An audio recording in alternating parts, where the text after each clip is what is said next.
চোখে পানি টলমল করছে তার, তবে নিয়ন্ত্রণ করলো আবেগ। তারপরও কণ্ঠের কম্পন ফাঁস করে দিল ভেতরটা।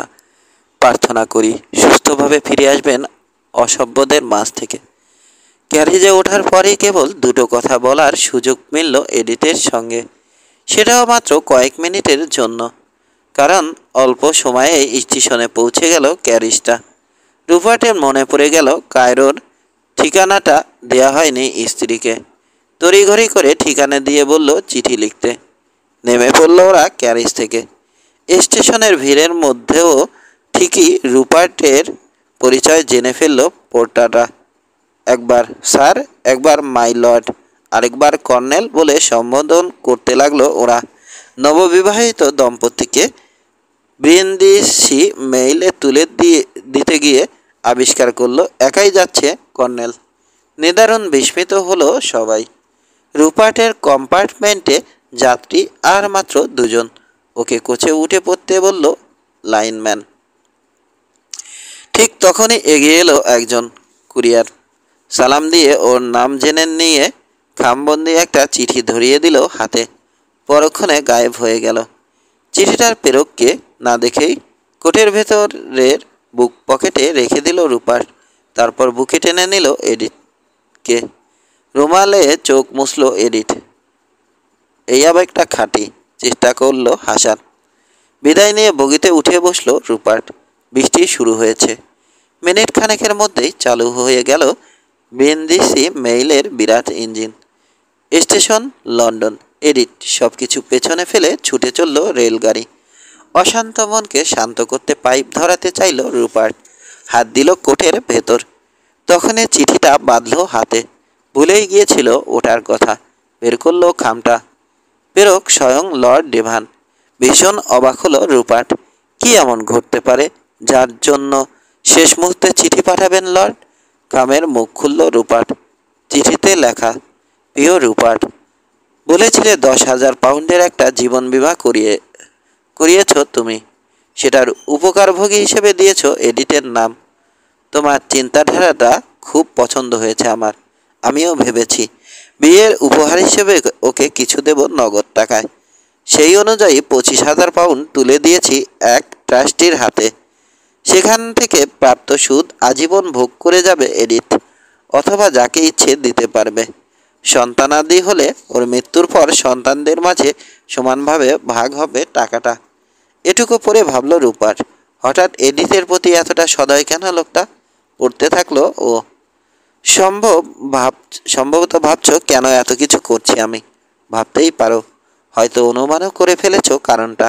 তারপরও বলছি, এডিট আমার কন্যা। বজ্রাহত হয়ে পড়ল রুপার্ট। বিস্ময়ে প্রায় উঠে পড়তে যাচ্ছিল সিট থেকে। খেয়াল হলো তখন আরও দুজন যাত্রী রয়েছে বগিতে। নিজেকে সামলালো ও। আরও 3বার চিঠির এই অংশটা পড়ার পর উপলব্ধি করতে পারল এর মর্ম। আমার আগের স্ত্রী ক্লোরার কথা নিশ্চয় মনে আছে তোমার। টাকারই কথা। ওর সঙ্গে তো ঘনিষ্ঠ বন্ধুত্ব হয়েছিল তোমার। আমার অনুমান ও হয়তো কিছু বলে থাকতে পারে তোমাকে। অনেককেই অনেক কিছু বলতো। ভীষণ ঘৃণা করত এডিথের মা মেরিয়েন বনিথনকে। অবশ্য ক্লেরা মারা যাওয়ার অনেক আগেই ওর থেকে অনেকটা দূরে সরে গিয়েছিলাম আমি। সেজন্য এ নিয়ে তেমন কিছু বলার ছিল না আমার। তাছাড়া মিস্টার বনিথনও আদরে রাখেননি স্ত্রীকে। বহু বছরের ক্রমাগত অনাদর, অত্যাচার, নিগ্রহ শেষে বউকে ফেলে ঢোকেন গিয়ে এক উপাসনালয়ে। আমি তখন ওর ভরণ পোষণের ব্যবস্থা করি। সেই থেকেই আমাদের ঘনিষ্ঠতা ও ভালো লাগার জন্ম। আর তারই ফসল এডিথ। আমার গর্ব। মেয়েটার পৈতৃক নাম নিয়ে বিন্দুমাত্র মাথা ব্যথা নেই আমার। কিন্তু এত ভালোবাসা সত্ত্বেও ওরই সামাজিক মর্যাদা সমুন্নত রাখার স্বার্থে ওকে নিজের মেয়ে বলে পরিচয় দিতে পারছি না প্রকাশ্যে। নিশ্চয় বুঝতে পারছো এখন কেন নিজের সমস্ত ক্ষমতা খাটিয়েছি তোমাদের বিয়েটা দিতে। এতদিন এডিথের পিতৃ পরিচয় গোপন রেখেছি কেন, সেটাও বুঝতে পারছো নিশ্চয়। ভয় ছিল। ব্যাপারটা জানতে পারলে হয়তো বিয়ে করতে না ওকে। অতীতের কথা মনে রাখিনি আমি। সত্যি বলতে সে সময় একরকম উপকারই করেছিলে তুমি আমার। আন্তরিকভাবে প্রত্যাশা করি চিঠিটা যখন ভাঁজ করে রাখবে, আমার প্রতি কোনো ক্ষোভ রাখবে না তুমি। আরেকটা বিষয়, খুব স্বাদ ছিল, নিজের একটা পুত্র সন্তান হবে। বিধি বাম, আমার এই বিশাল সম্পদের উত্তরাধিকারী হওয়ার কথা ছিল সন্তানদের, বাস্তবে এর সবই হবে তোমার। আরও একটা কথা, মেধা, বিবেক আর জ্ঞান দিয়ে অন্যান্য উচ্চতায় নিয়ে গেছো তুমি নিজেকে, আসীন হয়েছ সম্মানের আসনে। সেজন্য আত্মবিশ্বাস আর সন্তুষ্টির সঙ্গে মেয়েটাকে তুলে দিয়েছি তোমার হাতে, নয়তো ডিক লারমানের মতো অযোগ্য অকর্মণ্য বদমাসের খপ্পরে পড়ত। নিজ মনের একটা ফনা তোলা সাপ ওই ডিক, সবসময় সাবধান থাকবে ওর কাছ থেকে। তোমার পরম হিতাকাঙ্ক্ষী ডিভান। পুনচ্চ, ঠিক এই সময়টায় তোমার মিশন পড়ল বলে খুবই দুঃখিত আমি। উচিত ছিল জোর করে হলেও এডিথকে তোমার সঙ্গে নেয়া। নিজের অহংবোধ উঁচু রাখতে গিয়ে সকালে ওর প্রস্তাব ফিরিয়ে দিয়েছ তুমি। মারাত্মক ভুল করেছ এটা। সে যাক, আন্তরিকভাবে প্রত্যাশা করি সুস্থভাবে মিশন ছেড়ে ফিরে আসবে তুমি। ডি। ঘামে ভরে চিঠিটা পকেটে রেখে দিল রুপার্ট। ভাবল এখন আর কিছুই করার নেই, ভাগ্যে যা ছিল হয়েছে। রেলের চাকাগুলোও যেন এক সুরে বলে চলল ক্রমাগত, ডেভানের মেয়েকে বিয়ে করেছ তুমি। একসময় ইংল্যান্ড, ফ্রান্স, ইটালি পাড়ি দিয়ে মিশরের কোলে পৌঁছে গেল রুপার্ট। সামনে চলে এলো দায়িত্ব আর কর্তব্যের ডাক, পেছনে পড়ে রইল ইংল্যান্ড সহ বাকি সব কিছু। 18। চেয়ারিং ক্রস স্টেশনে এডিথকে বিদায় জানানোর পর আবু সিম্বেল পর্যন্ত পৌঁছতে পৌঁছতে পেরিয়ে গেছে পুরো 6টি হপ্তা। আবার একবার নীলনদের তীরে আবু সিম্বেল মন্দিরের দেখা পেল রুপার্ট। মন্দিরের দুয়ার আগলে আগের মতোই নির্বিকার চেহারায় বসে প্রাচীন রাজাদের মূর্তিগুলো। এই কদিনে এত কিছু ঘটে গেছে রুপার্টের জীবনে যে মনে মনে ধরেই নিয়েছিল কোনো না কোনো পরিবর্তন এসেছে মূর্তিগুলোতে। বলা বাহুল্য হয়নি সেটা। এত শত বছরে বদল যেখানে নগণ্য, কী বা বদলাবে সেখানে কয়েক মাসে। ছদ্মবেশে রয়েছে রুপার্ট। ছদ্মবেশটা এতই ভালো হয়েছে যে মূর্তিগুলো যদি প্রাণ পেত তাও ওকে রুপার্ট বলে চিনতে পারত না। পরনে ওর আরব শেখের ঢোলা আলখেল্লা। তবে জানে পশ্চিমা চেহারা গোপন করার পক্ষে যথেষ্ট নয় এটা। কিন্তু এও জানে যারা নজর রাখছে এখানে মাইলখানেক দূরের উঁচু কোনো জায়গায় ঝোপের আড়ালে বসে রয়েছে তারা। সেজন্য আশা করছে সহসায় ওকে বা ওর ছোট্ট ক্যারাভ্যানটা চিনতে পারবে না গুপ্তচরেরা। তারপরও ধরা যদি পড়েই যায়, স্বীকার করে নেবে ইউরোপিয়ান ও নিবাস জার্মানি। এখানে এসেছে শেখদের সঙ্গে ব্যবসা করতে। এমনকি ওর আসার খবরও জানিয়ে দিয়েছে তাদের। পরিচয় পাকা করতে ছদ্মনাম নিয়েছে রুপার্ট। নব্য মুসলমানও। ইউরোপিয়ান নাম ছিল কাল গোট শাক।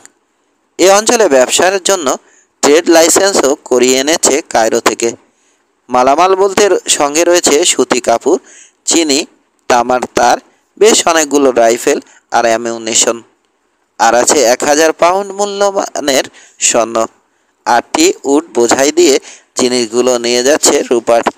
বলার অপেক্ষা রাখে না, আসল নেতাদের কাছে পৌঁছানোর উদ্দেশ্যে আনা উপহার এগুলো। ক্যারাভ্যানে মোট উটের সংখ্যা 30। মিলিটারি প্রশিক্ষণপ্রাপ্ত বিশ্বস্ত আরও 25 জন লোক রয়েছে সঙ্গে, বেশিরভাগই সুদানিজ। উটচালক বা ভিতের ছদ্মবেশে রয়েছে ওরা। মিশনের প্রয়োজনেই সঙ্গে এনেছে ওদের রুপার্ট। জটিল কাজ সামনে, চিন্তাভাবনা করার জন্য নির্ভীত নীরব স্থান প্রয়োজন রুপার্টের। কিন্তু ক্যাম্পে নীরবতার সুযোগ কোথায়? আর সব বাদ দিলেও ক্ষণে ক্ষণে ডেকে উঠছে উটগুলো। এমনকি 100 গজ দূরে থেকেও কানে বাজে ওগুলোর জোরালো চিৎকার, মনোযোগ নষ্ট করতে যথেষ্ট। নির্জনতার খোঁজে তাই মন্দিরের ভেতর ঢুকে পড়ল রুপার্ট। বসে পড়ল প্রবেশপথের বাঁ দিকে থাকা দ্বিতীয় রামসিসের একসার মূর্তির একটির পা ঘেঁষে। ভেতরে আলো বলতে সামান্য জ্যোৎস্না, আর নীরবতা যেন কবরের নিস্তব্ধতাকে হার মানাবে। পথশ্রম আর চিন্তার ভারে ক্লান্ত রুপার্টের কখন যে ঢুলুনি চলে এসেছে নিজেও বলতে পারবে না। হঠাৎ বালুর উপর মৃদু পদশব্দ কানে আসতে তন্দা ছুটে গেল ওর। চোখ মেলতেই দেখলো ভূতের মতো অতিক্রম করলো ওকে দুটো ছায়ামূর্তি, একটা লম্বা আরেকটা অপেক্ষাকৃত খাটো। নিশুতি রাতে কারা এলো মন্দিরে? মাঝরাত এখন, গভীর ঘুমে মগ্ন সবাই। এই সময় এখানে কেন? কেন এরা কি চায়? একবার ভাবলো পিছু নেবে, পর মুহূর্তেই মনে পড়ল মিশনের কথা। সেজন্য মনে হলো যতক্ষণ ওরা ওকে না ঘাটাচ্ছে ততক্ষণ ওদিকে নজর না দেয়াই চেয়েও। ক্যাম্পে ফেরার জন্য পা বাড়ালো রুপার্ট। তখনই চোখে পড়ল বেশ অনেকটা ভেতরে টিমটিমে একটা আলো জ্বলছে মন্দিরে।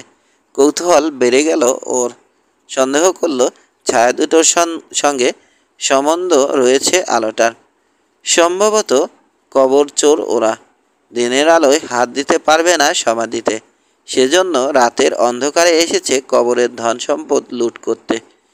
নিজে একজন ইজিপ্টোলজিস্ট রুপার্ট, সেজন্য কবরে কি পেতে পারে ওরা ভেবে উত্তেজিত হয়ে উঠল রীতিমতো। সংখ্যায় দুজন ওরা, অতএব বিপদের আশঙ্কাটাও মাথায় রইল। কিন্তু সঙ্গে থাকা অস্ত্রের স্পর্শে উবে গেল দ্বিধার শেষ বিন্দুটিও। তাৎক্ষণিক আবেগ কিংবা আগ্রহের আতিশয্যে হোক হোক সেটা নিয়তির ডাকে এগোতে শুরু করলো ও আলোটার দিকে। মন্দিরের ছাদ ধরে রাখা বিশাল বিশাল কলামগুলোর আড়াল নিয়ে আগে বাড়ল। বড় হলঘর থেকে প্রবেশ করলো বেশ ছোট আরেকটি কক্ষে। সামনেই মূল অভয়াশ্রম, ছোট ওটাও, তবে এর প্রবেশদ্বারটা প্রকাণ্ড ছিল একটা সময়। খিলান ধরে রাখা পাথরের ভিতগুলোকে অবাক নজরে দেখছে রুপার্ট। ঠিক তখনই চোখে পড়ল অদ্ভুত এক দৃশ্য। বিশাল এক বেদি ওর সামনে, শেষ প্রান্তে সুকৌশলে রাখা বিশেষ এক পাথর। ওতে প্রতিফলিত হয়ে বেদে ঘিরে দাঁড়িয়ে থাকা মিশরীয় দেবতা পটাহ, আমান, রা, হারমাসিস আর মন্দিরের প্রতিষ্ঠাতা ফারাও রামসিসের মূর্তির উপর গিয়ে পড়ছে আলোটা। আর এই আলোর আভা পড়েছে বেদির সামনে মুখোমুখি দাঁড়ানো দুই নারীর উপরে। সম্ভবত প্রার্থনা করছে ওরা দেবতার কাছে, কিংবা নিবেদন করছে অর্ঘ্য। মূর্তির মতো নিশ্চল দাঁড়িয়ে দুজনেই।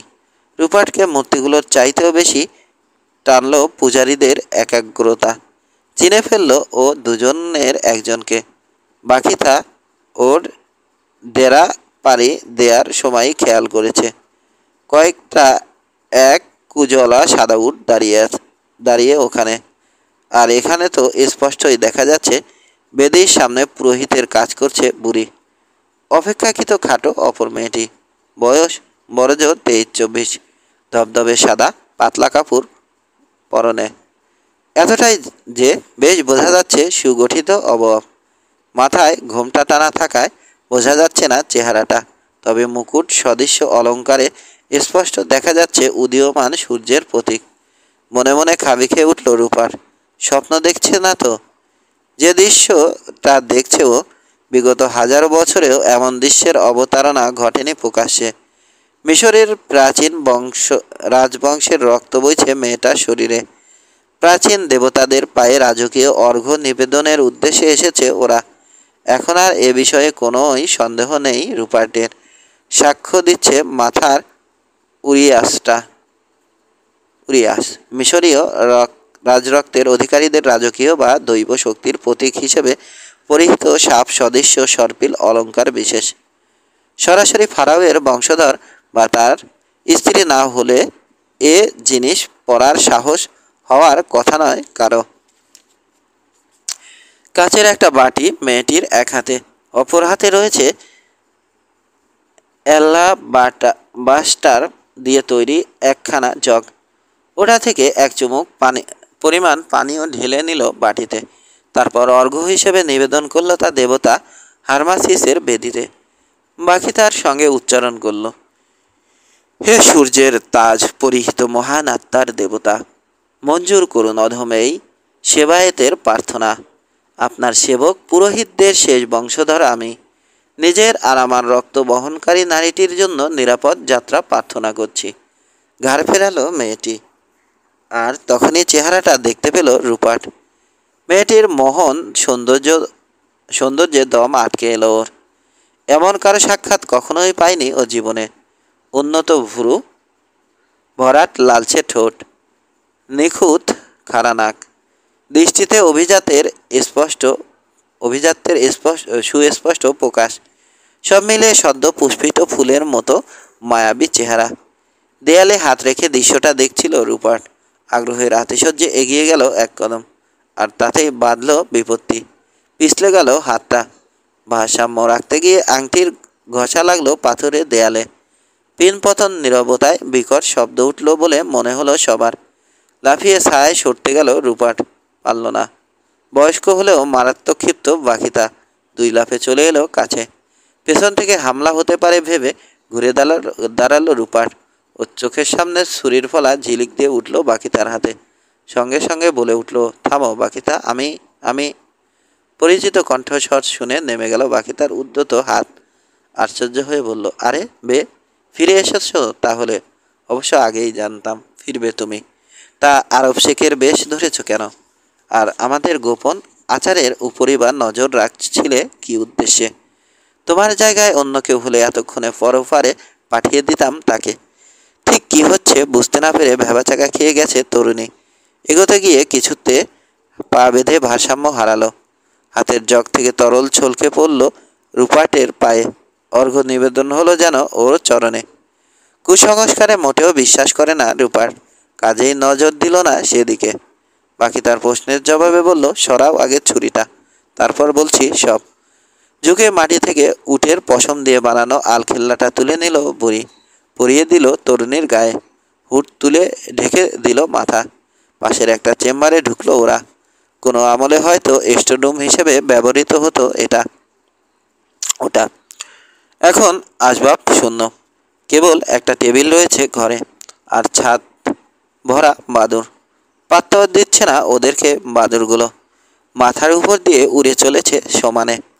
হাতের কুপিটা টেবিলের উপর নামিয়ে রাখলো বাকিতা, গম্ভীর রহস্যময় হাসি দিয়ে বলল, আমাদের অর্ঘ্য তোমার পায়ে নিবেদিত হয়েছে বে। এখন থেকে আমরা তোমার ভীত। বদলে গেছে ওর সম্বোধন। আমাকে নিবেদন করতে তো আসনি অর্ঘ্যটা, সহসে বলল রুপার্ট। যা হোক, বলো এবার কি করছো এখানে? ভীষণ কৌতূহল হচ্ছে আমার, বাউ করল ও তরুণীকে। আগে বলো তুমি এখানে কি করছো বে? পাল্টা প্রশ্ন বাকি তার। না না, ছদ্মবেশের কারণটা বলার দরকার নেই, জানি আমি ওটা। জানতে চাইছি আমাদের অনুসরণ করে মন্দিরে ঢুকেছো কেন? নিখাত কাকতাল বলল রুপার্ট। তোমরা যখন মন্দিরে প্রবেশ করছো, বাইরে একটা কলামের গা ঘেঁষে শুয়েছিলাম আমি। পরে দেখলাম আলো জ্বলছে এখানে। কৌতূহল হওয়ায় ঢুকে পড়লাম দেখতে। একবার অবশ্য সন্দেহ হয়েছিল কবর চোরেরা এসে থাকতে পারে। বলো এবার তোমার কাহিনী। মিয়া, তরুণীকে বলল বাকিতা। যতটুকু ইচ্ছে হয় বলতে পারো একে। এই ছেলে সৎ, কারো গোপন কথা ফাঁস করে না সে। শপথ নিলে আমাদেরটাও করবে না। যদি করে ওকে খুন করব আমি। হেসে ফেলল রুপার্ট। মোটেও ভয় পায়নি বাকিতার হুমকিতে। যুবকের চোখে কি যেন খুঁজল মিয়া। তারপর ওকে অবাক করে দিয়ে ইংরেজিতে প্রশ্ন করল, আপনি কি শপথ করবেন সব সময় সততা বজায় রাখবেন আমার সঙ্গে? ক্ষীণ হাসল রুপার্ট। সম্ভবত জানতে চাইছেন আপনার গোপন ব্যাপার বলবো কিনা কাউকে। হ্যাঁ, শপথ করতে পারি বই কি। আমার গোপন কথা বড় কোনো বিষয় নয়, বলল মিয়া। মরুর অনেক গভীরে বাস করি আমরা। অনেক প্রাচীন রক্ত বহন করছি শরীরে। তবে যেসব প্রাচীন লিপি রয়েছে আমাদের কাছে, সেগুলো আর পড়তে পারি না এখন। ভুলে গেছি ওসব লেখাপড়ার পদ্ধতি। প্রাচীন ধর্ম সম্বন্ধেও খুব কম জ্ঞান আমাদের। আজ এই খালার সঙ্গে এখানে এসেছি দেবতার সাহায্য চাইতে। খুব বড় বিপদ আমার। ফিরতে পারছি না নিজের গোত্রের কাছে। মরুর গভীরে দেশ আপনার বললেন। এখন তবে কোথা থেকে এলেন?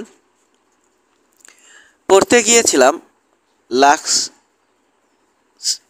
লাক্সরের মিশনারি স্কুলে। ওখান থেকেই ফিরছি। শ্বেতাঙ্গদের জীবনাচরণ, ভাষা, রীতি রেওয়াজ ইত্যাদি ছিল আমার জানার বিষয়। ওখানে ইংরেজি শিখেছি আমি। ভালোই তো শিখেছেন। আর কিছু? হ্যাঁ, আরও অনেক কিছুই জেনেছি আমি। গণিত, ভূগোল, আমেরিকান ইতিহাস, ব্রিটিশ রাজত্ব, প্রাচীন মিশর এসব আর কি, আর খ্রিস্টান ধর্ম সম্বন্ধেও। ওরা অবশ্য সাধারণ এক মিশরীয় বলেই ভেবেছে আমাকে। আপনি খ্রিস্টান নন লেডি? আধা খ্রিস্টান বলতে পারেন। বাপটাইজ হইনি এখনো। ভয় পাচ্ছি যে বাপটাইজ হলে এরা রেগে যাবেন হয়তো। মূর্তিগুলোর দিকে ইঙ্গিত করল মিয়া। তখন দুর্ভাগ্য নেমে আসবে আমার উপর। ভীষণ কুসংস্কার দেখছি আপনার, মন্তব্য করল রূপার। না, অতটা নয়, তবে ভয় পাই আর কি। সেজন্যই দেখুন না, ভদ্রশীত সান্ধ্য পোশাকের বদলে প্রাচীন এই জিনিস গায়ে দিয়ে এসেছি। হেসে ফেলল রূপার। মিয়ার মুখে হাসি, কিন্তু রেগে গেল বাকিটা। এখানে এই পবিত্র জায়গায় দাঁড়িয়ে দাঁত কেলিও না তো। ধমকে উঠল আরবিতে। তোমাদের একজনের ঈশ্বরও এই মন্দিরে থাকা দেবতারা নন, অন্য কেউ। যাকগে, একটা অনুরোধ আছে বে। নিজের জন্য নয়, এই মেয়েটির জন্য। জানি আগামীকাল সন্ধ্যা বা রাতে রওনা হবে আবার। যে পথে যাচ্ছ তুমি একই দিকে যাব আমরাও। আমাদের আর দুজন ভীতকে দয়া করে সঙ্গে নেবে তোমার? উটও লাগবে না, ভালো উট আছে আমাদের। কিসের জানি উদ্বেগ বুড়ির চাউনিতে। কোন পর্যন্ত যেতে চাও আমার সঙ্গে এবং কেন? পাল্টা প্রশ্ন করল রুপার্ট। মিষ্টি জলের কুয়োর শেখ ইব্রাহিমের কথা মনে আছে রুপার্ট? আমাদের পারিবারিক শত্রু। কোনো একদিন দেখে ফেলেছিল আমার এই ভাগ্নিটিকে। দিয়ে বসে বিয়ের প্রস্তাব। বলা বাহুল্য প্রত্যাখ্যাত হয় সে। কিন্তু মেয়েটি যে লাক্সরে পড়তে গেছে সেটা জেনে যায় ইব্রাহিম। ওখানেই একবার ওর উপর হামলা করেছে বদমাসটা। এখনও কোনো না কোনোভাবে জেনে গেছে দেশে ফিরছি আমরা। সেজন্য ফাঁদ পেতে বসে আছে পথে। এখন যদি জানে যে তোমার সঙ্গে যাচ্ছি আমরা, কিছু করতে পারবে না। কারণ তুমি চলে যাওয়ার পর থেকে খেদিব সরকারের গোলামি করছে ইব্রাহিম। যেহেতু সরকারি কাজে যাচ্ছ তুমি, কাজে আর যাই করুক, ক্যারাভ্যানে হামলা করার দুঃসাহস করবে না ও। অত নিশ্চিত হয়ে না বাকিটা। ইব্রাহিম চরম অপছন্দ করে আমাকে। ভয় তো পায় নাকি? কতটুকু যেতে চাও সঙ্গে? জাবালে মারু পর্যন্ত। এরপর পাহাড়ি পথে এগিয়ে যাবে তুমি, আর আমরা ঢুকে পড়ব পাহাড়ের ভেতর। টেবু মরুভূমির গভীরে যাব আমরা। টামা নামে লুকানো এক মরু উদ্যান রয়েছে ওখানে। আজ অবধি কোনো সাদা লোকের পা পড়েনি সেখানে। কিছুদিন আগে মরুতে এক গোপন মন্দিরের ব্যাপারে প্রশ্ন করেছিলে আমাকে। মন্দিরটা আমার ঘরের আঙিনায় বে। যদি তোমার সঙ্গী হওয়ার অনুমতি দাও তো কথা দিচ্ছি, উপকারের প্রতিদান হিসেবে সময় সুযোগ মতো ঘুরিয়ে দেখিয়ে আনবো মন্দিরটা। দেখাবো ওখানে থাকা রাজাদের সমাধি। পরিচয় করিয়ে দেব রাজার সন্তান লেডি টামার সঙ্গে। বিরাট ঘুষ, মন্তব্য করল রুপার্ট। তা বটে, জানি ঘুষ নিতে নয়, দিতেই এসেছ। নয়তো ব্যাগ ভরে সোনা আনবে কেন? রহস্যময় হাসি বাকি তার ঠোঁটে। দেখলে তো, আমার হাতেও ভালো গুপ্তচর রয়েছে। হ্যাঁ, এতই ভালো যে ভুল তথ্য দিয়েছে ওরা, সহসে বলল রুপার্ট। তোমাদের সঙ্গ সত্যিই লোভনীয় আমার জন্য, কিন্তু বিশ্বাস করো আরও জরুরি কাজ আছে আমার। খালা, আরবিতে বলল মিয়া। বোঝাই যাচ্ছে আমাদের অনুরোধ রাখবেন না উনি। আর অনুরোধ করো না দয়া করে। নীলের ভাটির দিকে আর একটু এগিয়ে অপেক্ষা করি আমরা। গুপ্তচরেরা প্রহরী নিয়ে এলে তারপরে না হয় সামনে এগোবো। আপাতত এখানেই বিদায় জানিয়ে দিই ওকে। ফিরে গিয়ে বিশ্রাম করুন। না, দাঁড়াও, বের কথা শেষ হয়নি এখনো। ঠিক বলেছ বুড়িমা, ইতোমধ্যে অনেকটা জেনে ফেলেছ তুমি। আরেকটু জানলে ক্ষতি নেই কিছু। ব্যবসায়ীর ছদ্মবেশে আছি আমি এখানে। ঘাড়ে এমন এক দায়িত্ব, যুদ্ধের চেয়েও যেটা লাভজনক হবে। শুনে হাসল বাকিটা। ভাবটা যেন আবল তাবল কথা রেখে কাজের কথা এসো। এমন ব্যবসায়ীদের সঙ্গে দুই একজন মেয়ে মানুষ থাকেই, বলছে রূপার। বাইরে বাইরে স্ত্রী কন্যা বলে পরিচয় দেয় ওদের। বাস্তবে আনা হয় ওদের সুলতান আর আমিরদের জন্য উপহার হিসেবে। কাজেই তোমরা যদি সঙ্গে থাকো তো ব্যবসায়ী পরিচয়টা আরও দীর্ঘ হয় আমার। না না, বাউ করো না আমাকে। নিজের স্বার্থেই নিচ্ছি তোমাদের। জাবালে মারুর পথঘাট সম্বন্ধে বেশি কিছু জানি না আমি। নিঃসন্দেহে আমার পথ প্রদর্শক হতে পারবে তোমরা। নিশ্চিত থাকতে পারো, যা দেখছি শুনছি সবসময়ই গোপন থাকবে। আশা করছি মরু উদ্যানের মন্দিরটা দেখাবে আমাকে। আগামীকাল চাঁদ ওঠার সঙ্গে সঙ্গে রওনা হব আমি, যাতে সবাই যখন ঘুমিয়ে থাকবে মিষ্টি জলের কুয়ো এলাকা পাড়ি দেয়া যায়। পাহাড়ের পর যেখানে বাঁক নিয়েছে রাস্তাটা ভিতর নিয়ে ক্যারাভ্যানের সঙ্গে যোগ দিও তোমরা। দারুণ স্বস্তি বোধ করছে বাকিটা। কৃতজ্ঞতার বহিঃপ্রকাশ হিসেবে রূপাটের হাতটা টেনে নিয়ে চপাত করে চুমো বসিয়ে দিল হাতের পিঠে। বাকি তার ভাগ্নেও একই কাজ করে বসতে পারে ভেবে তাড়াতাড়ি হাতটা সরিয়ে ফেলল রূপাট। ফয়সালা তো হলো, বলল, এবার অর্ঘ্য দেবে না দেবতার পায়ে? আলবার্টাস জগটা উপর করে ধরে দেখালো মিয়া। খালি ওটা। বলল, যে অর্ঘ্য মানুষের পায়ে পড়েছে সেটা আবার দেবতার বেদিতে দিলে রেগে যেতে পারেন তারা। কে জানে, হয়তো বিপদ ডেকে আনবেন আপনার জন্য। বেশ, শুভরাত্রি তাহলে।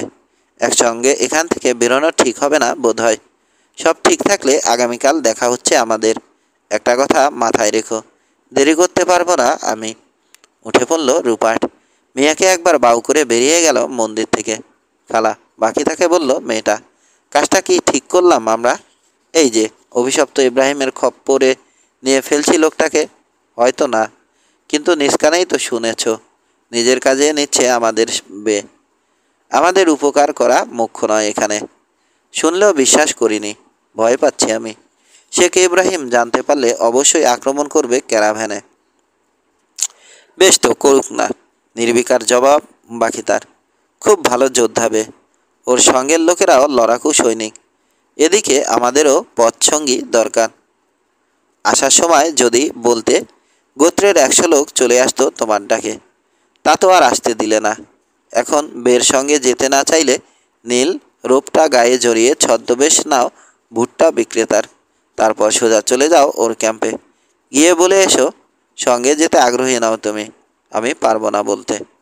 মাথা নিচু করে 2 মুহূর্ত চিন্তা করল মিয়া। না, দেবতার জন্য আনা অর্ঘ্য পড়েছে রূপাট বের পায়ে। ওর সঙ্গেই যাচ্ছি আমরা। 19। চাঁদ উঠে গেছে। মিষ্টি জলের কুয়োর দিকে রওনা হয়েছে রূপাটের কারাভান। আপাতত আবু সিম্বেল থেকে মাইল কয়েক দূরের শেপ জেলা গন্তব্য ওদের। একদম সামনের উটের পিঠে বসেছে রূপাট। কিছুটা এগোতেই আবদুল্লাহ নামে এক হেডম্যান সাবধান করলো ওকে। 4 জন উষ্টারোহী নাকি দেখা যাচ্ছে সামনে। জানতে চাইল এগিয়ে গিয়ে দেখবে কিনা কারা ওরা। নিষেধ করলো রূপাট। বলল, পরিচিত ওরা, জাবালে মারু পর্যন্ত ওদেরকে সঙ্গে নেবে বলে কথা দিয়েছে।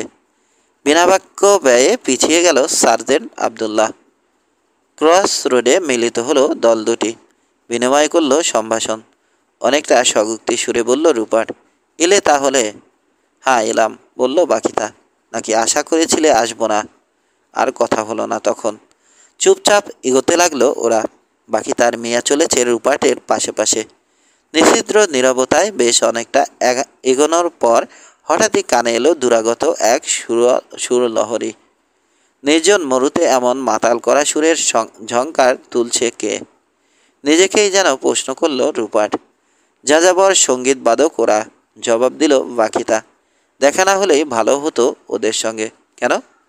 দুর্ভাগ্য ডেকে আনে ওরা, আজগবি কথা। বকশিস চায় ওরা, আর কিছু না। বেশ, তাই দাও না হয়। তারপর দেখো না কি হয়। আরও খানিকটা এগোতেই একটা টিলার মাথায় বাদকদের আবিষ্কার করল রূপাট। সবাই ওরা বালুর উপর বসা। এমনভাবে অবস্থান নিয়েছে দিনের আলোতেও দেখতে না পাওয়ার সম্ভাবনাই বেশি। 3 জন বাজাচ্ছে সানাই, জাতীয় কোনো একটা বাদ্যযন্ত্র। অপর 2 জন সুরের সঙ্গে তাল মিলিয়ে দ্রুত লয়ে বাজিয়ে চলেছে ঢাক। যে সুরটা তুলছে ওরা, মনে হচ্ছে কান্না আর আর্তনাদের মিশেল। তারপরও অদ্ভুত মিষ্টতা রয়েছে তাতে, রীতিমতো মোহাবিষ্ট করে তোলে। সার্জেন্টকে বলল রূপাট 10 পিয়াস্ট্র বকশিস দিয়ে দিতে, কিন্তু পয়সা সাধলে মাথায় তুলল না কেউ। রীতিমতো বিস্মিত হয়ে ফিরে এলো সার্জেন্ট। জানালো ব্যাপারটা রূপাটকে। সঙ্গে যোগ করলো, লোকগুলো মনে হয় মানুষ না স্যার, ভূত। নয়তো এমন একজনও নেই এদেশে যে কিনা নগদ টাকা পেয়েও হাত বাড়াবে না। পাকা ফল কিন্তু ঝুলে থাকে না গাছে। দার্শনিক মন্তব্য রুপার্টের। মাটিতে পড়বেই। বাচ্চারা তখন জড়ো হবেই আশেপাশে। কয়েক ফেলং পর্যন্ত সুধ্বনিটা সঙ্গ দিয়ে গেল ওদের। তারপর হারিয়ে গেল মরুর বাতাসের মতো। চাঁদ ডুবে গেছে। আরও প্রায় 3 ঘন্টা বাকি ভোর হতে। একটা কুয়োর ধারে থেমে ফেলা হলো তাঁবু। সকাল তক এখানে কাটিয়ে দিল সবাই। ঘুম ভাঙার পর আবদুল্লাহর হাত দিয়ে মিয়া আর বাকি তার জন্য জল খাবার পাঠালো রুপার্ট। সার্জেন্ট ফিরে এলে দেখা গেল একটা পেয়ালা খালি, অপরটা স্পর্শও করা হয়নি। কে খায়নি জিজ্ঞেস করলো রুপার্ট। বাকিতা বলল, সাদা মানুষদের পানিও ছোবে নাও। চেনো তুমি বাকিতাকে? অবশ্যই বে। ওরা চলে যাওয়ার আগেই আমাদের মধ্যে এখনও যারা চেনে না ওকে তারাও চিনে ফেলবে ভালোভাবে। প্রথমবার ওকে দেখে মারাত্মক ভয় লেগেছিল বে। এমনকি কবর থেকে উঠে আসা বাদক ভূতগুলোকে দেখেও ভয় লাগেনি এতটা। বাকি তার শীতল দৃষ্টির সামনে মনে হয়েছে মেরুদণ্ড বেয়ে নেমে গেল হিমশীতল স্রোত। বোবার শত্রু নেই সার্জেন্ট, মনে রেখো কথাটা, বলে যেতে বলল ওকে রুপার্ট। পরদিন একবার বিশ্রাম নিয়ে চাঁদ ওঠা পর্যন্ত একটানা পথ চলল ওরা। মিষ্টি জলের কুয়োয় যখন পৌঁছল রাত তখন 1টা। রুপার্ট ভেবেছিল এ সময় কেউ থাকবে না ওখানে, কিন্তু বাস্তবে দেখা গেল আগেই চাউর হয়ে গেছে ওদের আগমনে বার্তা। নয়তো গভীর রাতে প্রহরা থাকবে কেন কুয়োর ধারে? যা হোক, উটগুলোকে পানি খাওয়ালো ওরা, ভরে নিল পাত্রগুলো। আর ঠিক তখনই কাঁটা ঝোপের পেছন থেকে উঠে দাঁড়ালো একজন। হেরে গলায় প্রশ্ন করলো, কে ওখানে? শেখকে ভেট না দিয়ে এ রাস্তায় ওঠার সাহস পেলে কোত্থেকে? রুপার্টের ইঙ্গিতে উত্তর দিল আবদুল্লাহ। বলল যে ব্যবসায়ী কারাভ্যান এটা। কাজ সেরে ফেরার পথে শেখের সঙ্গে দেখা করে উপযুক্ত উপহার দেবে। আসলে দেখা করার মোটেই ইচ্ছে নেই রুপার্টের। একবার এই এলাকা পেরিয়ে যেতে পারলে আরও শক্তিশালী শেখদের সঙ্গে দেখা হবে সামনে। আশা করা যায় ইব্রাহিম বা ওর যোদ্ধাদের ভয় করার কোনো কারণ থাকবে না তখন। আবদুল্লাহর কথার উত্তরে আর কিছু বলতে পারল না প্রহরী, কারণ আজকেই বিশ্বস্ত কজন সঙ্গী নিয়ে ওয়াদি হালফার দিকে গেছে শেখ ইব্রাহিম। কড়া চোখে উষ্টারোহী 2 নারীর দিকে তাকিয়ে প্রশ্ন করল, কারা এরা? জিপসি বাকিতা আর তার মেয়ে নয় তো? জবাবে সেকেন্ডের ভগ্নাংশ দ্বিধা করে জবাব দিল সার্জেন্ট, না, আমার আত্মীয় ওরা। পরিবারের কাছে ফিরিয়ে নিয়ে যাচ্ছি। মিথ্যে কেন বললে সার্জেন্ট? পরে জিজ্ঞেস করলো রুপার্ট। কারণ সবাই জানে বাকিতা আর তার মেয়েকে খুঁজছে ইব্রাহিম। নিজ গোত্রের বিরাট সর্দারনি মেয়েটি। ওকে বিয়ে করবে বলে শপথ নিয়েছে বদমাস শেখ। আমাদের সঙ্গে রয়েছে ওরা জানলে আর রক্ষা নেই। ইব্রাহিমের প্রতিটা লোক ধাওয়া করবে আমাদের। ভীষণ অস্বস্তিতে পড়ে গেল রুপার্ট। মনে রেখো আবদুল্লাহ, বলল ও, মিথ্যা এমন এক পাথর সব সময় যেটা নিক্ষেপকারীর মাথাতেই আছড়ে পড়ে। এগিয়ে চলেছে কারাভ্যান। দ্বিধাগ্রস্ত রুপার্ট ডেকে আনলো বাকিতা আর ওর ভাগ্নিকে। অবহিত করলো পরিস্থিতি সম্বন্ধে। আমাদের সমস্যার ব্যাপারে তো আগেই বলেছি বে, বলল বাকিতা। আরেকটু শোনো। প্রায় 100 বছর আগে আমাদের এলাকা থেকে শেখ ইব্রাহিমের গোত্রকে জাবালে মারুর এপাশে তাড়িয়ে দিই আমরা। তারপর থেকে শুরু হয় দণ্ড। কিছুদিন আগে নীল নদের তীরে যাওয়ার পথে আমি আর আমার গোত্রপতি ক্যাম্প করি মিষ্টি জলের কুয়োর সামনে। আমাদের জন্য খাবার পাঠায় ইব্রাহিম। সকালে আসে দেখা করতে। তখন মুখ খোলা অবস্থায় দেখে ফেলে আমার ভাগ্নিটিকে। মেয়েটার রূপ দেখে পাগল হয়ে যায় ইব্রাহিম। সঙ্গে সঙ্গেই দিয়ে বসে বিয়ের প্রস্তাব। সাপ মানা করে দিই আমি। তখনই হুমকি দেয় সে যা চায় আদায় করে নেবে। ঠিক ওই মুহূর্তেই এ কথার শোধ তুলতে পারতাম, কিন্তু নুন খেয়েছি বলে চলে আসি কিছু না বলে। তারপর লাক্সরে মিয়ার খোঁজ পেয়ে অপহরণের চেষ্টা চালায় বদমাসটা, সফল হয়নি। তৎক্ষণাৎ ওখান থেকে পালিয়ে চলে আসে মিয়া। কিন্তু নীলনদের তীরেও গুপ্তচর রয়েছে লোকটার। ওদের মারফত এখানে ওর উপস্থিতির খবর পেয়ে যায় সে। এ অবস্থায় তুমি ছাড়া আর কোনো গতি ছিল না আমাদের। জানতে পেরেছি তুমি ওখান থেকে রওনা হলেই আমাদের উপর হামলা চালাতো ইব্রাহিমের দল। কেন জানি মনে হচ্ছে ঝামেলা একটা বাঁধাবেই, আশঙ্কা করল রুপার্ট। শুনে এক কদম সামনে বাড়ল মিয়া, বলল, চলো খালা, বেকে ছাড়াই এগিয়ে যাই আমরা। প্রথম থেকেই বলে আসছি, আমাদের ঝামেলা ওর ঘাড়ে চাপানোর মানেই হয় না কোনো। মাথা থেকে ঘোমটা ফেলে দিল মেয়েটা, নিখাত ভয়ের ছাপ দুই চোখে। বিয়ে যদি তাই অবশ্যই চলে যাব আমরা, বলল বাকিটা। খানিক চিন্তা করলো রুপার্ট। ধরা পড়লে নিশ্চিত মিয়ার স্থান হবে ইব্রাহিমের হেরেম। এসব ভেবে বলল, না, যেতে হবে না তোমাদের, আমার সঙ্গেই থাকবে তোমরা। হয়তো ভয়টা অমূলক, আগেই আতঙ্কিত হবেন না লেডি টামা। নিজেদের জায়গায় ফিরে গেল মিয়া আর বাকিতা।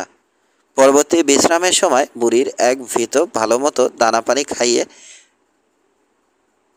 দীর্ঘ সফরের জন্য প্রস্তুত করে নিল বাকিতার উটটাকে। ব্যাপারটা লক্ষ্য করল রুপার্ট। ওদের অনেক আগেই রওনা হয়ে গেল ভিতরটি। সঙ্গে সঙ্গে বাকিতাকে ডেকে পাঠালো রুপার্ট। মেয়ের জন্য 100 লোকের এসকোর্টের ব্যবস্থা করতে আগে আগে পাঠিয়ে দেওয়া হয়েছে লোকটাকে, ব্যাখ্যা করল জিপসি। দেখা গেল মেয়াদের বসবাস যে মরু উদ্যানে দ্রুতগতির একটা উটের জন্য বেশ কয়েকদিনের পথ ওটা। কারণ পরবর্তী কয়েকদিনেও লোকটার আর পাত্তা পাওয়া গেল না। তবে ও নিয়ে মাথা ঘামাল না রুপার্ট। কিন্তু ছাড় দেন আবদুল্লার বিশ্বাস, লোকটা গুপ্তচর, ঝামেলার গন্ধ পাচ্ছ। জানতে পেরেছে মুসলিম কিংবা খ্রিস্টান নয় বাকি তারা। ফলে আরও বেড়েছে সন্দেহ। আবু সিম্বেল মন্দিরের ধারে থাকতে অনেকেই সন্দেহ করত আসলে খলিফার নিযুক্ত গুপ্তচর বুড়ি। নানান বিষয়ে ওর অদ্ভুত জ্ঞান, সে বিশ্বাসে রং চড়িয়েছে আরও। পরের রাতে জাবালে মারুর রুক্ষ পাহাড়ি এলাকায় একমাত্র উপত্যকার মুখে তাঁবু ফেলল রুপার্টের কারাভ্যান। পথ একটা আছে বটে এখানে, বাস্তবে সেটা একটা ক্লিপ মাত্র। এখান থেকেই নিজেদের পথে চলে যাবে বাকি তারা। আন্তরিকতার সঙ্গে ধন্যবাদ দিল ওরা রুপার্টকে। আর ঠিক তখনই এক পথ প্রদর্শক খবর নিয়ে এলো, পিছু ধাওয়া করে চলে এসেছে অশ্বরোহীদের বিরাট একদল। 100-রও কম হবে না সংখ্যায়। নিঃসন্দেহে শেখ ইব্রাহিমের দল এটা। এখনই রওনা হয়ে যাও তোমরা, বাকি তাকে তাড়া দিল রুপার্ট। এখনও যথেষ্ট তাজা রয়েছে উটগুলো, কিছুটা দেরি করিয়ে দিতে পারবো আমরা ওদেরকে। ততক্ষণে অনেকখানি এগিয়ে যেতে পারবে তোমরা। সঙ্গে সঙ্গে উট আনিয়ে চড়ে বসলো বাকিটা। তবে খানিক দ্বিধা করল মিয়া। রুপার্টের হাত ধরে ঠেকালো সে নিজের কপালে। অদ্ভুত টানের ইংরেজিতে বলল, বিদায় বে। ঈশ্বর মঙ্গল করুন আপনার, আর বিপদে ফেলুন বদমাস ইব্রাহিমকে। খুবই দুঃখিত আমি আপনাকে ভোগান্তিতে ফেলায়। সহজ হাসি হাসল রুপার্ট। মুহূর্তের মধ্যেই উপত্যকার ওপাশে গায়েব হয়ে গেল দলটা। এখন আর কোনো দুর্বলতা নেই যুবকের, ঝাড়া হাত পা হয়ে গেছে ও। হুকুম দিল রাইফেল আর পর্যাপ্ত গুলি কাছে রাখতে। তবে এমন ভাব করতে বলল সবাইকে দেখে যাতে মনে হয় ক্যাম্পের কাজে ব্যস্ত ওরা। আবদুল্লাহ আর আরেকজনকে সঙ্গে নিয়ে খানিক সামনের বড় এক পাথরের ধারে বসে আগুন দিল পাইপে। অপেক্ষা আর ধূমপান চলতে থাকলো একসঙ্গে। অল্পক্ষণেই কাছে চলে এলো ঘোড়সওয়াররা। ঘোড়ার পিঠ থেকে নেমে রুপার্টের দিকে এগিয়ে এলো দুজন সওয়ারি। এদের একজন মিষ্টি জলের কুয়োর ধারে দেখা সেই প্রহরী, অপরজন স্বয়ং ইব্রাহিম। একটু দূরে দাঁড়িয়ে হাঁক দিয়ে জানতে চাইল নিরাপদে আসতে পারবে কিনা। জবাবে রুপার্ট বলল, যারা শান্তি বজায় রাখবে অবশ্যই নিরাপত্তা দেয়া হবে তাদের। ভিতের হাতে ঘোড়ার লাগাম দিয়ে একা এগিয়ে এলো শেখ।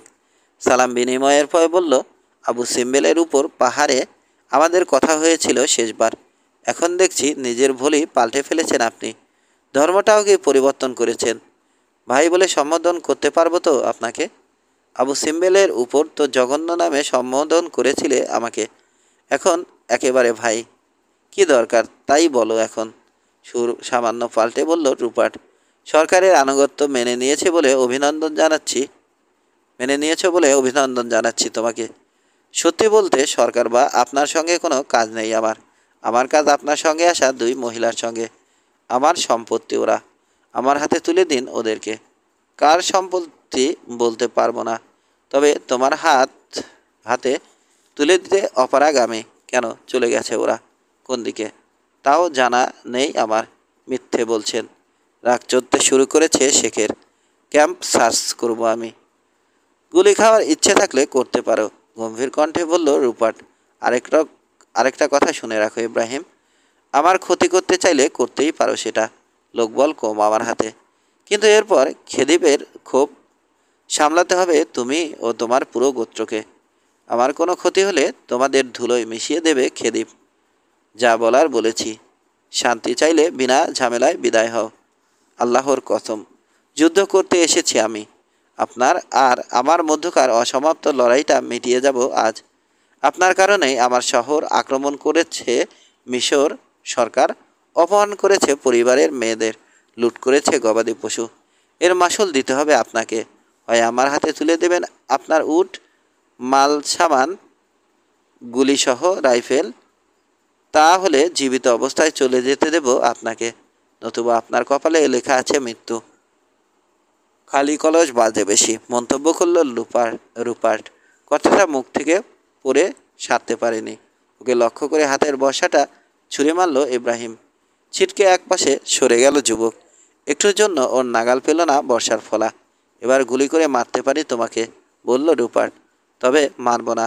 আত্মসম্মান ভুলে যেতে পারো তুমি, আমি ভুলিনি। ঈশ্বরই তোমার কৃতকর্মের উপযুক্ত বিচার করবেন। নিজের লোকদের দিকে হাঁটা শুরু করল ও। আল্লাহর কসম বে, চিৎকার করে বলতে লাগলো শেখ। এ অপমানের বদলা আমি নেবই। এগিয়ে আসতে শুরু করেছিল রুপার্টের লোকেরা, কিন্তু ওদের মানা করলো হুকুমদার। পজিশন নাও সবাই, বলল ও। আমাদের উপর আক্রমণ করতে যাচ্ছে ইব্রাহিম। রুপার্টের লোকজন সবাই সাহসী। এক বাক্যে বলল লড়তে ওরা প্রস্তুত। কিন্তু সার্জেন্ট আবদুল্লাহ গজগজ করতে লাগলো, বাকি তাদের জন্যই আজকের এই বিপত্তি। ইব্রাহিমের হাতে ওদেরকে তুলে দিলেই ভালো হতো। থামো, ধমকে উঠল রুপার্ট। ওরা তোমার মেয়ে কিংবা বউ হলে পারতে ওদের ইব্রাহিমের হাতে তুলে দিতে। নুন রুটি দিয়ে আপ্যায়ন করেছি ওদের, এরপর কি করে শত্রুর হাতে তুলে দিই? এখনো সময় আছে। লড়তে না চাইলে চলে যেতে পারো উট নিয়ে। যতক্ষণ পারি ওদেরকে আটকে রাখবো আমরা। এবার সৈন্যরা টিটকারি দিতে দিতে শুরু করলো আবদুল্লাহর সাহস নিয়ে। খোঁচা মারতে থাকলো কাপুরুষ আর মহিলা বলে। রেগে গিয়ে বলল আবদুল্লাহ, কারো চেয়ে কম নয় ওর সাহস। সময় হলেই দেখিয়ে দিবে সেটা। ঠিক সে সময় শীষ তুলে রুপার্টের পাশ দিয়ে ছুটে গেল একটা বুলেট। ওকে লক্ষ্য করেই ছোড়া হয়েছে গুলিটা। ব্যাস, শুরু হয়ে গেল যুদ্ধ। গুলি নিক্ষেপকারীকে দেখে ফেলেছে রুপার্ট। 200 গজ দূরে উটের পিঠে লোকটা। বারুদের মেঘের ছোট্ট একটা কুণ্ডলি ঘিরে রেখেছে ওকে। সঙ্গে সঙ্গে উইনচেস্টার রিপিটারটা তুলে নিল রুপার্ট। দ্রুত, খুব দ্রুত নিশানা করে গুলি করল। হাতের টিপ খুবই ভালো ওর। এবারও ব্যর্থ হলো না নিশানা। গায়ে গুলি বেঁধার ভোতা থ্যাপ শব্দ স্পষ্ট শুনল ওরা। পরক্ষণেই দেখল তীক্ষ্ণ চিৎকার দিয়ে হাত পা ছড়িয়ে উটের পিঠ থেকে পড়ে গেল হতভাগ্য। হই হই করে উঠল রুপার্টের লোকেরা। প্রথম গুলিতেই লক্ষ্যভেদকে সৌভাগ্যের নমুনা ধরে নিল ওরা। তারপর ওরাও শুরু করলো গুলি বর্ষণ। প্রথম ধাক্কাতেই আহত করলো বেশ কিছু আরবকে। ওদিকে আরবরাও চটজলদি উট ঘোড়াগুলো গুলির আওতার বাইরে সরিয়ে এনে নিজেরাও আড়াল নিতে লাগলো পাথরের পেছনে। ছোট বড় নানা আকারের পাথরে ভর্তি উপত্যকার মুখটা। ওসব পাথরের আড়ালে আড়ালে একটু একটু করে এগোতে থাকলো প্রতিপক্ষের দিকে। রুপার্টের অবস্থাও বেশ সুসংহত। সে কারণে উল্লেখযোগ্য কোনো ক্ষতি হলো না ওদের।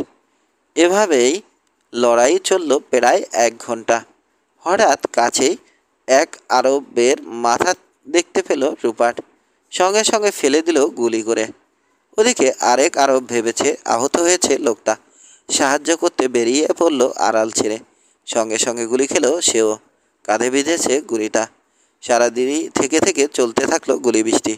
তবে এরপর আর হতাহত করা গেল না ইব্রাহিমের লোকদের। বেরিয়ে হলো না কেউ আড়াল থেকে। পাথরের পেছনে পড়ে থেকে ভাজা হতে থাকলো সূর্যের তাপে। খাবারের যোগান ওদের যথেষ্ট, তবে নিতান্তই কম পানির পরিমাণ। অসহ্য গরমে সেটুকুও শেষ হয়ে গেল দ্রুত। একসময় সূর্য ডুবল, অন্ধকার নেমে এলো চরাচরে। 20। আরবদের যুদ্ধরীতির সঙ্গে পরিচিত রুপার্ট ভালো করেই বুঝতে পারছে দিনের বেলায় আর বড় কোনো আক্রমণে নামবে না ইব্রাহিম, কারণ রুপার্টের লোকবল কম হলেও দক্ষ ওরা। দিনের আলোয় পটাপট শিকার করবে আরবদের, সেজন্য রাতের আধারে অথবা ভোরবেলায় হামলা চালাবে প্রতিপক্ষ। স্রেফ সংখ্যাধিক্যের জোরেই বর্ষার গায়ে শেষ করে ফেলতে পারবে সবাইকে। আবার এখানে গাঁট হয়ে বসে থেকেও লাভ নেই আসলে, খুব তাড়াতাড়ি ফুরিয়ে যাবে ফানির যোগান। মোদ্দা কথা, দুটো পথ খোলা এখন ওদের সামনে, লড়াইয়ের ময়দান থেকে পিছিয়ে যাওয়া আর নয়তো আত্মসমর্পণ। নিজের লোকদের ডেকে কথাগুলো বলল রুপার্ট। অবস্থা যা দাঁড়িয়েছে তাতে যদি ওরা আত্মসমর্পণ করে নিষেধ করবে না ও। সেই সঙ্গে এটাও স্পষ্ট বুঝিয়ে দিল, যে সত্ত্বেই ধরা দিক না কেন শেষ পর্যন্ত মৃত্যুই জুটবে কপালে, নতুবা দাস হিসেবে বিক্রি করে দেয়া হবে খলিফা কিংবা তার কোনো আমিরের কাছে। নিজের কথাও বলল রুপার্ট, কখনোই আত্মসমর্পণ করবে না ও। ভালো একটা জায়গা দেখে ঘাঁটি গেড়ে বসবে, তারপর লড়াই চালিয়ে যাবে আমৃত্যু। সবার হয়ে এক শূন্য বলল তখন, বেঈমান ফালাহিন নয় ওরা, সুদানিজ। এসেছে ক্যাপ্টেনের সঙ্গে থেকে কাঁধে কাঁধ মিলিয়ে লড়বে বলে।